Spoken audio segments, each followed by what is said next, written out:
ברוך אתה אדוני אלוהינו מלך העולם שהכל נהיה בדברו.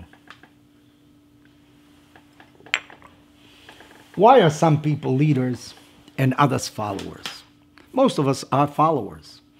What are the characteristics, the personal traits of a leader that gives him that role in society? I imagine that if you read the biographies of many leaders in history, you will find some common threads. I want to refer to the Bible. I want to refer to the fourth son of Jacob. His name was Judah. As a matter of fact, we are called Jews because we are descendants of Judah. That is probably the origin of the word Jew. Yehuda in Hebrew. Judah appears in one episode in the history of the brothers that is very, very difficult. The brothers have to go to Egypt in order to get provisions because there is a famine in Israel. They don't know that the one that is going to sell them the provisions is really their brother Joseph. Joseph now has a beard. He looks altogether different. He's second in power to Pharaoh himself. They couldn't imagine that the brother that they had sold into slavery had risen to such a high position.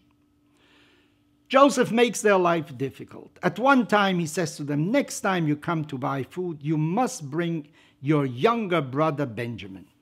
Actually, Jacob didn't want to let Benjamin out of his sight because he had already lost Joseph, and Joseph and Benjamin were children of the same mother, and that was his beloved Rachel, the one he really wanted to marry originally.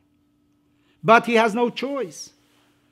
Reuben, who is the oldest of the brothers, says, you can do anything to my own sons if anything happens to Benjamin.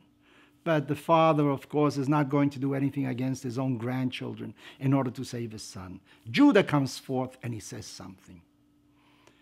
You know, Father, you will always be able to demand him from my own hands. If anything were to happen to Benjamin, I will bear my guilt for the rest of my life. He doesn't offer anything. He doesn't offer an object. He doesn't offer money. He offers himself. He says, I will bear guilt forever. A person, to be a leader, must assume personal responsibility. His own person is the one that has to be engaged totally. And you will find that the real leaders in the world are the ones that assume personal responsibility. How do you do it? Do you assume personal responsibility, or you always say, somebody else is responsible, just like it happened when the first man disobeyed the word of God. When God asked Eve, why did you eat the fruit? She said, because the serpent told me. To Adam, because the woman told me. In order to grow emotionally and spiritually, you have to learn to assume your own responsibilities in life.